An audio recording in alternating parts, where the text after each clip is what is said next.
Welcome to another episode of the Sports Mecca podcast. I'm your host, Stephen Abramo. As always, I'm joined by my partner, Sam Hengeli. Today, we are talking all about March Madness and brackets.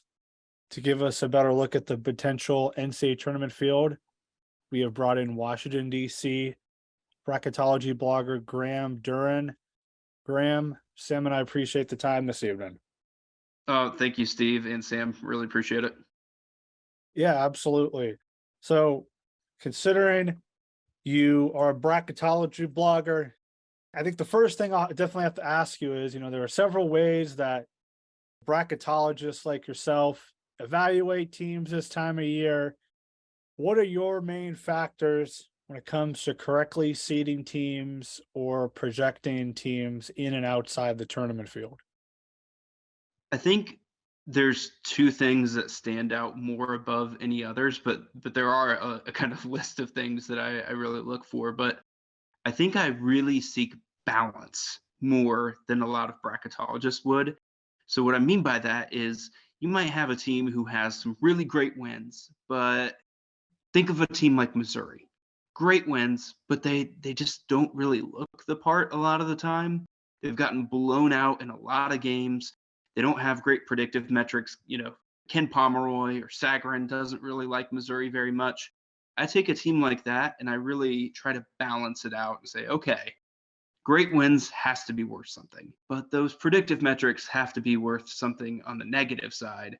So I try to balance it and come to a consensus on what I think is a fair seed for a team. So balance is really important. I have Missouri 28th overall right now, so my final 7 seed. I think you have some bracketologists who would look at Missouri and say this team deserves like a 5 seed because of the wins, and I don't disagree with them deserving that, but I really try to seek balance. The other thing that I really seek more than probably most bracketologists is I look for elite wins. Those wins that aren't good. I'm not talking about beating Maryland at home or West Virginia at home. I'm talking about, did you go on the road and beat Kansas like TCU did? Did you go on the road and, if you're Gonzaga, beat Alabama and Birmingham? Those sorts of wins that really jump off the page, I give a ton of credit to because I think the committee does too. Somebody that I've gotten to know a little bit through the bracketology community. We worked together on this year's 2023 mock selection committee. Rocco Miller, he put it really well this past weekend. He said, I look for the names on the front of the jersey. And I think that's just a very good way of putting it. If you won at Kansas, it doesn't matter whether Kansas is 7 net, 4 net, 12 net, doesn't matter. If you're a committee member, you know they won at Kansas. That means something. So I really put a lot of stock on, did you pick up elite wins, those wins that really stand out? Absolutely. Now, speaking of teams that not necessarily have picked up late wins, but have been trending in really good directions, their stocks have risen to end the regular season. That's Kentucky and Duke. Kentucky especially. If I had told you maybe a month ago if Kentucky is a lock to make the NCAA tournament, I think you would have said probably not. But they look to be a team that's definitely going to be easily in the field. And then as well as Duke, with their recent rise, how far up the seed line can both those teams go? I feel pretty confident that Kentucky is going to be a 6 seed. I can't say they're a lock to be there or anything like that, but I do think the selection committee is going to notice that Kentucky's played so well down the stretch that some of their earlier troubles, like a home loss to South Carolina, maybe aren't going to be critical in their evaluation of Kentucky. So I do think Kentucky is pretty well set at a 6 seed. I'm looking at Duke and Creighton as two teams that are very, very close for me. Creighton hasn't done a great job of picking up quality wins despite having a lot of opportunities, but their predictive metrics are really, really good, and they've had injuries. So I think Creighton gets a bit of a reprieve from the committee for that.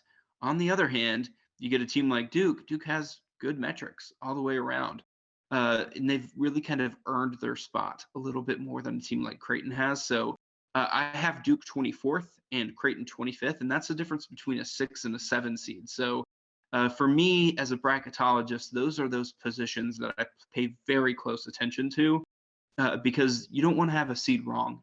That's the top difference between being in the top half of the bracket and the bottom half of the bracket. So for me, I think Duke is in good position to get either a 6 or a 7 seed. I think Kentucky's very well positioned to get a 6. But yeah, it just comes down to when you have two teams very close to each other, you've got to make sure you get it right because it does affect the way the entire bracket flows. Right. Now, speaking of another blue blood, North Carolina, let's talk about them. They're 19 and 12. So record wise, it looks to be a team that, maybe could be a team that makes the field, but the ACC hasn't been that strong of a conference this year. They're 1-9 against quad one opponents.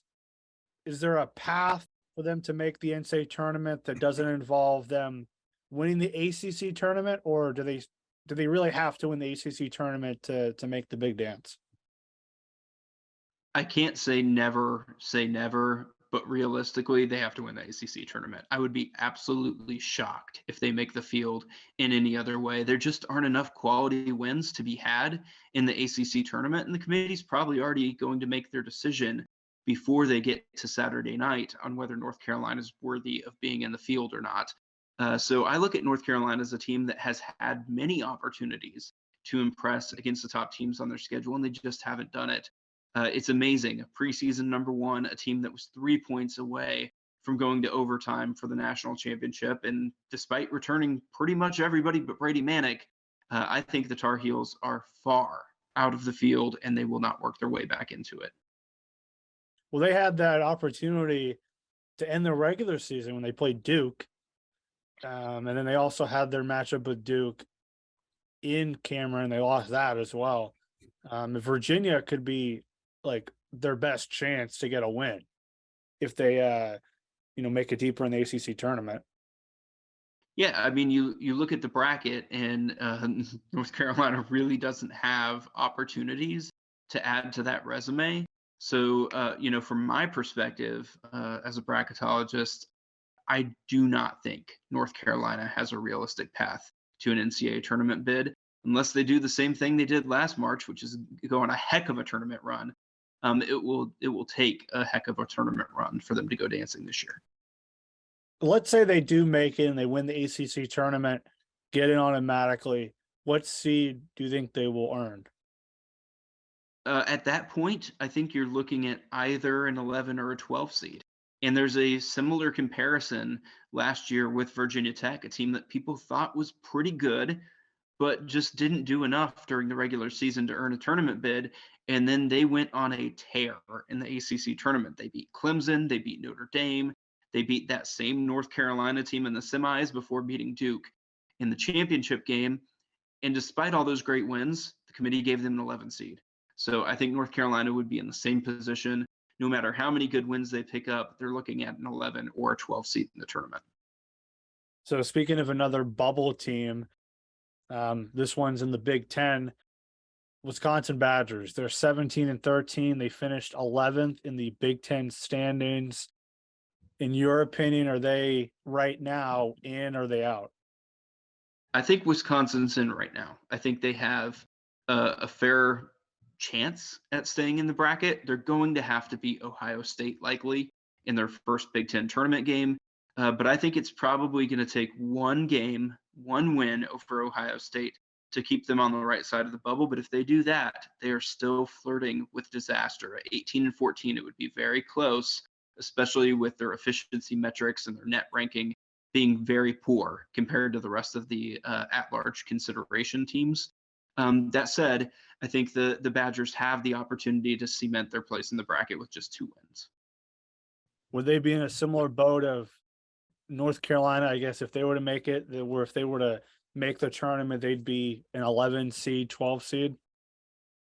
I think if Wisconsin makes it, they're likely looking at an 11 seed. I think if they have a tournament, they could potentially be a 10 seed, but I don't think they could be anywhere higher than a 10.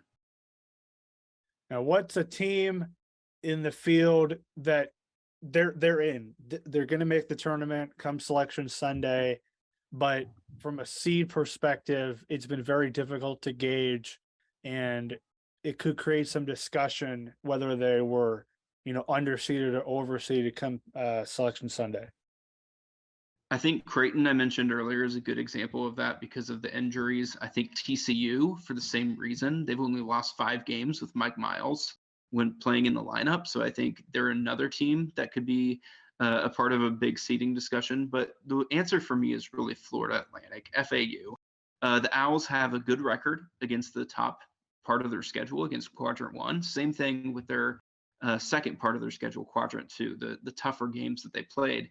They did a good job against those teams, but you're talking about games against North Texas, Florida. Those aren't going to impress too many people.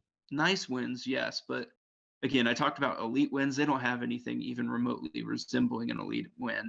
As of now, they have 0 wins against teams in the NCAA tournament field. So I think Florida Atlantic is a team that I'm really watching as they could be as high as a 7. They could be as low as an 11, and I wouldn't be shocked with any of that. But currently for me, they're my 33rd overall team, which makes them the best number 9 seed. So I think it's likely that FAU is headed to that 8-9 game.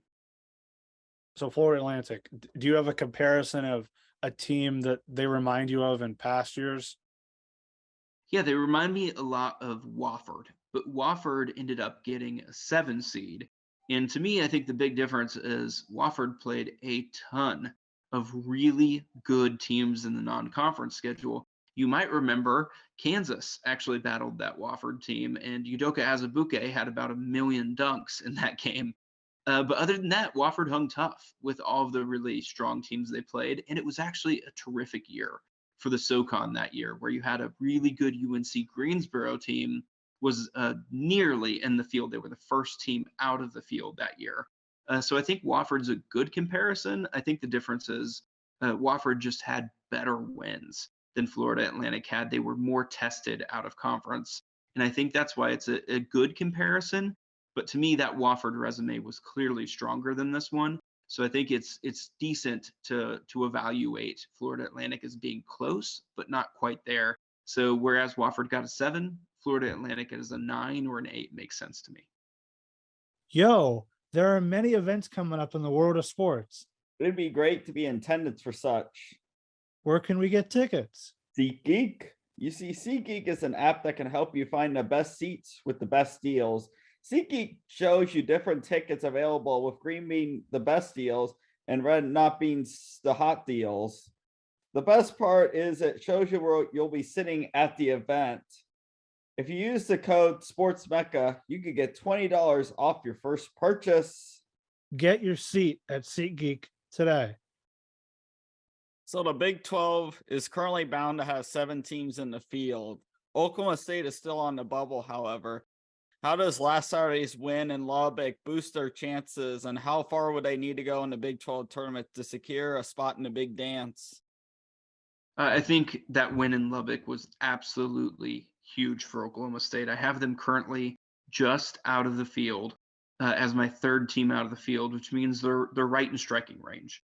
And for me, I think they must beat Oklahoma in the Big 12 tournament. If they don't do that, I just don't think there's quite enough on the resume to put them into the dance. But if they do beat Oklahoma, that's where I think you're looking at it could be a coin flip, 50-50. Does the committee put them in? If they win a second game in the Big 12 tournament, which would involve them going down and beating Kansas State, or excuse me, not Kansas State, beating Texas. If they were to beat Texas, I think the Cowboys then would be locked into the field as an NCAA tournament team. But I think Oklahoma State's biggest problem is, yeah, they finished a game above West Virginia in the Big 12 standings, and they were within 1 game of Iowa State and TCU. But what they didn't do is beat the top Big 12 teams. They got a nice sweep of Iowa State. That's really important, and that's what keeps them in the discussion. They didn't beat Kansas once. They didn't beat Baylor once. They didn't beat Texas once. They didn't beat Kansas State once. And earlier in this podcast, we were talking about what I'm really looking for. I'm looking for elite wins. It's the names on the front of the jersey. They didn't get that. They didn't beat those teams that really stand out and say, okay, if they can beat that team, they deserve a bid. And where it really comes to hurt Oklahoma State is they had the chances. They had 8 games against those teams, 4 of which were at home. They couldn't get a single win against that competition. Nobody's expecting them to go 4-4, but if you want to be in the NCAA tournament, you need to win one of those games. So that's why I think even if Oklahoma State beats Oklahoma, picks up a 9th win against Big 12 teams, I still think it's 50-50 for Oklahoma State whether they make the field. Oh, we'll stay in the Big 12. We'll talk about the possible overall number 1 seed, the Kansas Jayhawks. Right now, a lot of bracketologists have them as a 1 seed in the Midwest. Houston is right there for it as well. Does KU need to win the Big 12 tournament to secure that Midwest regional and the number 1 overall seed? And what would happen if somehow KU and Houston were both to lose their conference tournaments?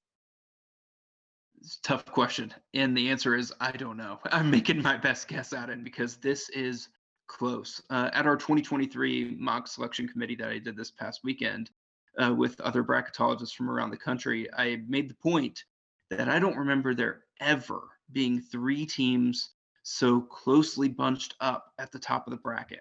If you wanted to say Alabama's number 1 and Kansas number 2 and Houston's number 3, or Houston's number 1, Kansas number 2, Alabama's number 3, I think you could go any order with these teams and it would make sense.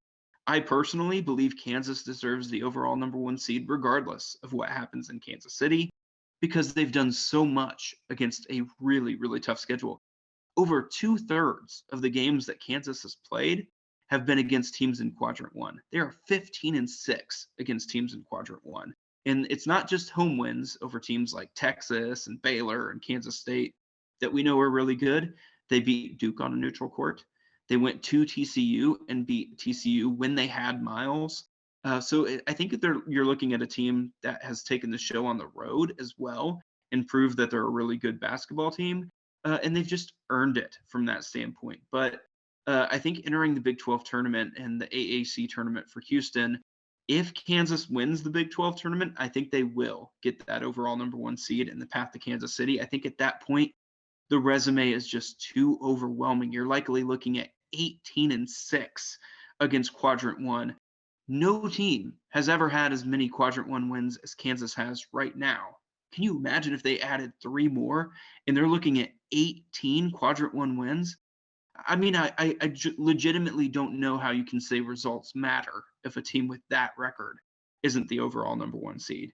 But to flip it on its head, if the Jayhawks fall in Kansas City and Houston wins the AAC tournament, I think it's probably likely at that point you're talking about Houston, the number 1 ranked team in the country, a team who is number 1 in every predictive metric. And the selection committee had them number 2 overall at their bracket reveal a few weeks ago, letting us know they thought Houston was number 2 and Kansas was number 4. If they thought Houston was better then, has anything really changed if Houston has won the rest of their schedule? So for me, I think the Jayhawks may need to win the tournament in Kansas City in order to get that number 1 overall seed. If they were to win the Big 12 tournament, they had 18 Quadrant 1 wins. That'd be more wins than a lot of college basketball teams currently, and that's just overall. KU would have won more than some of those programs just in the Quad 1, which is absurd. Yeah, I think that's a really good point, Sam. If we're talking about Wisconsin being in the NCAA tournament and Oklahoma State being in the NCAA tournament, if they were to pick up their 18th wins in the Big 10 and the Big 12 tournament, again, we're talking about teams making the NCAA tournament as at-large selections with as many wins against everybody as Kansas has against the top of the field. You're talking about teams like Duke, who I mentioned earlier, I think is on the verge of a 6 seed. They have 3 wins against Quadrant 1. Kansas has 5 times that. So we're talking about not just a little bit more, we're talking about the most voluminous victories in Quadrant 1 history. I want to talk about a team out east from Kansas, and that's their arch rival, of course, the Missouri Tigers, which they have had a terrific season under Dennis Gates. You have them currently as like the final 7 seed. Lenardi had them as an 8 seed, I think, a couple days ago. what do they need to do to stay on the 7th line? And if they were to lose to Tennessee on Friday, does that drop them to the 8, or can they safely be in the 7 line? I think there's no safe about it either way, right? As you mentioned, I have Missouri as my last number 7 seed. So that means I can be one spot off in my overall rankings, and all of a sudden they're on a different seed line, because that's the little thin margins at the edge of seed lines that really matter. So Missouri could absolutely be put into the dreaded 8-9 game, even if they win their first SEC tournament game, just because the committee thinks they're slightly different than I thought they were. So I think that's a big point to understand about bracketologists. Sometimes you could be like, well, you thought they were a 7 and they were an 8. I can be really, really close to being right and still be wrong. So that's kind of my first point there. But as far as Missouri and possibly beating Tennessee, they run into a problem that happens every year. And that's the selection committee process starts on Wednesday. We are 2 days away, as of the time we're speaking right now, from the selection committee convening to vote on who are the number 1 seeds.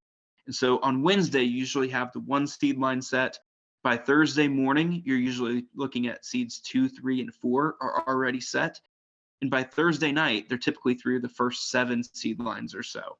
This is all give or take. Depends on the year and how far the committee is advancing and that sort of stuff.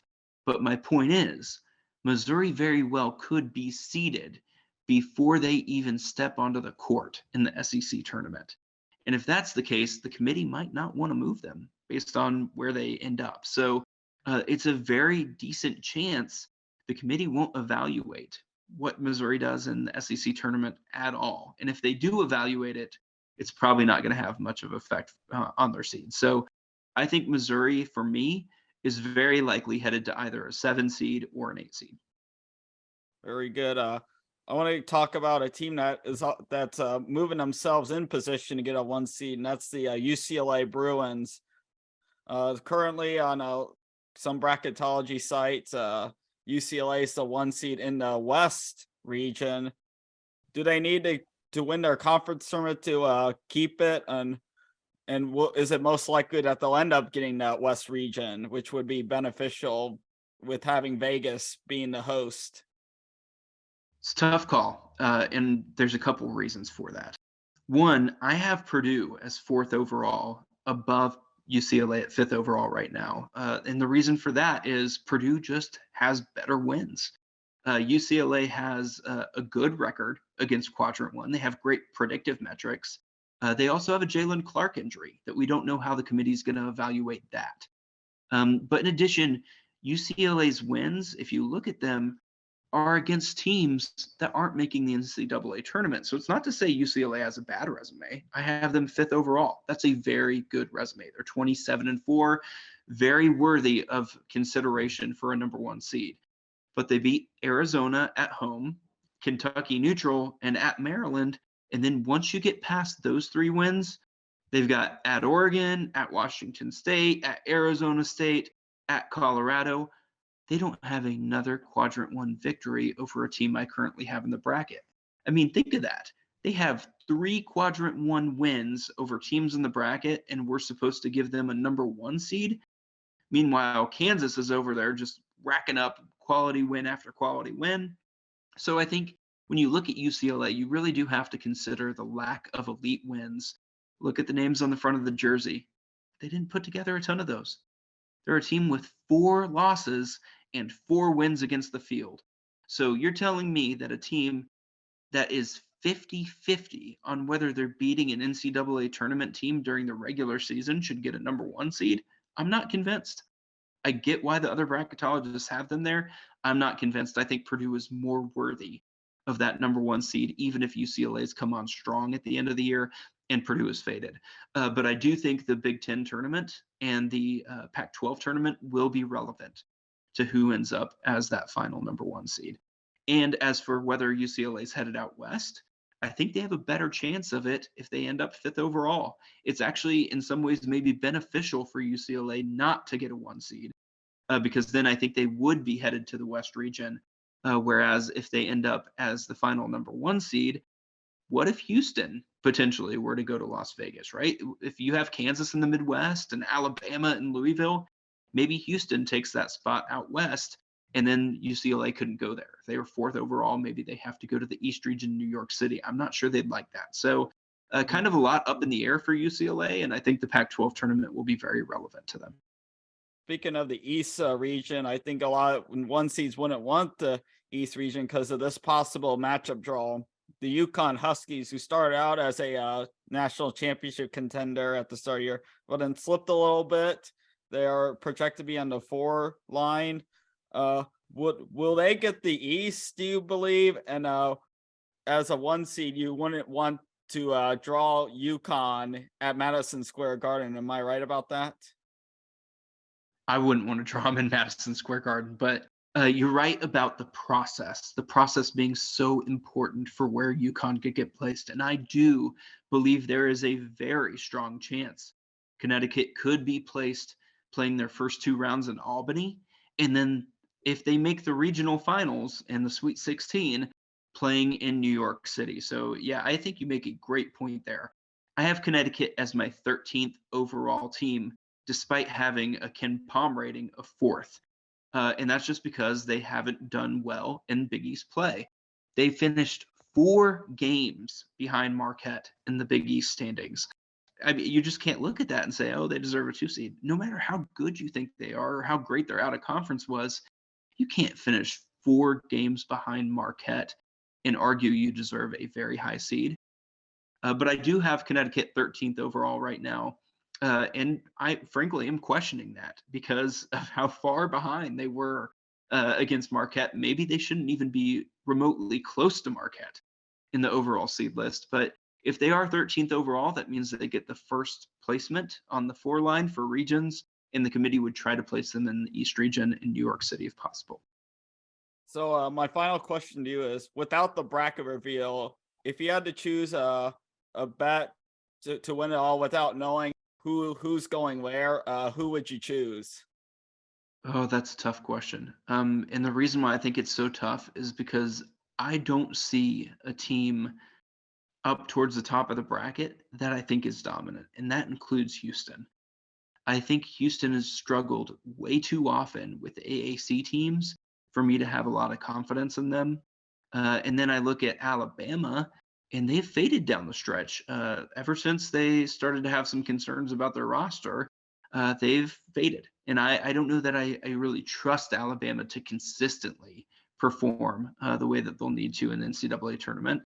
And then I think you look at Kansas, and I think they're a really tough team, but there's too often where the Jayhawks are looking for scoring and they just can't find it. If Jalen Wilson isn't doing it or Grady Dick's off, where do they turn for that scoring? You really need a guy like DeJuan Harris to consistently step up.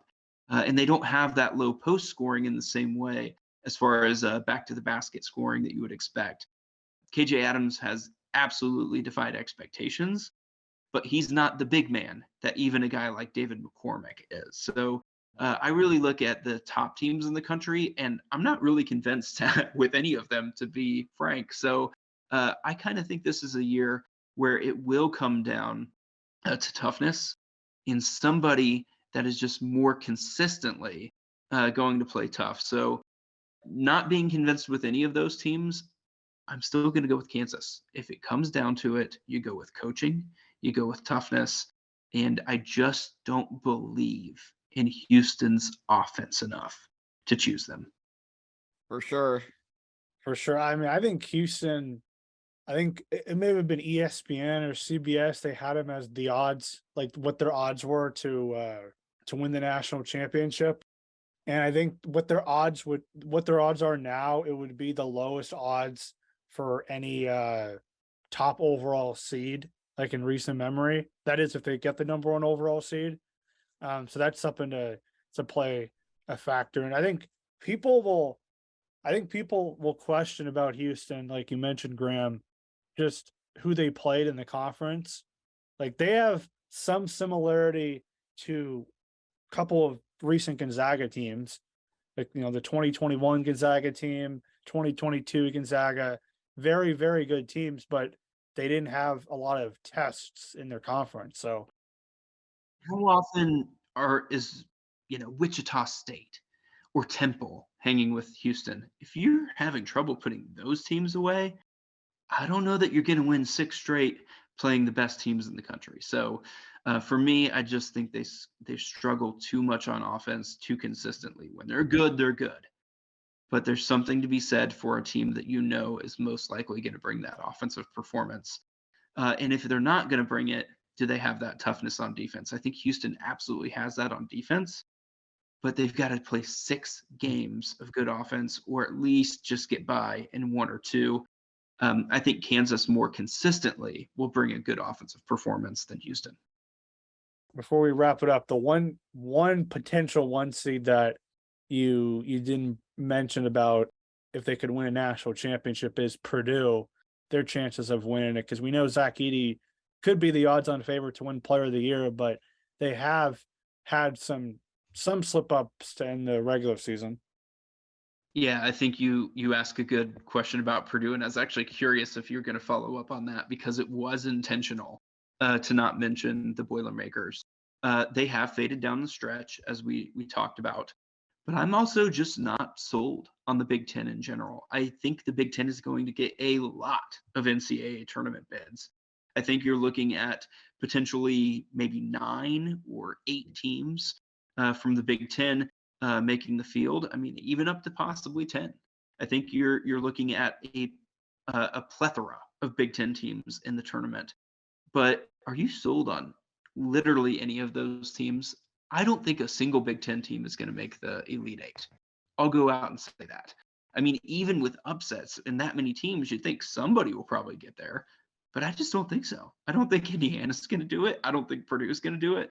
And I don't think it's going to be a team like Maryland or Michigan State surprising. So, long story short, I think the Big Ten has a lot of good teams. I don't think they have any teams that scare me at this point in the season. Yeah, that's a good synopsis of it. But hey, look at Purdue last year. They lost to 15 seed St. Peter's. They had a gift and they lost. So maybe they have that draw again this year. But Graham, for those that'll listen to this episode on all of our platforms, what's the best way for them to check up on your work and reach out to? The thing that I'm most likely to be updating is just my Twitter account. So at Graham Doeren, that's GrahamDoeren on Twitter. I think that's how you'll get the most recent thoughts and analysis. But also, I do have a website, grahamdoerenbracketology.wordpress.com. But I'm less likely to be interacting with fans on there. So I really do recommend reach out to me on Twitter. Ask me any questions you want to know about bracketology, about teams you're interested in, all of that sort of stuff. And I really do try to do my best to answer every question. Appreciate it. And I follow you on Twitter, and you're a very good Twitter account. I know a lot of people have reached out to you, and you've been very good to respond. So Sam and I appreciate you coming on and once again talking about bracketology as the NCAA tournament comes closer. Thank you guys. Really do appreciate you having me on. Yeah, thank you, Graham. Take care. You too. Listening to our show for the first time. All our past and future episodes are available on Spotify and Apple Podcasts. Also, make sure to follow us on Instagram and Twitter at The Sports Mecca.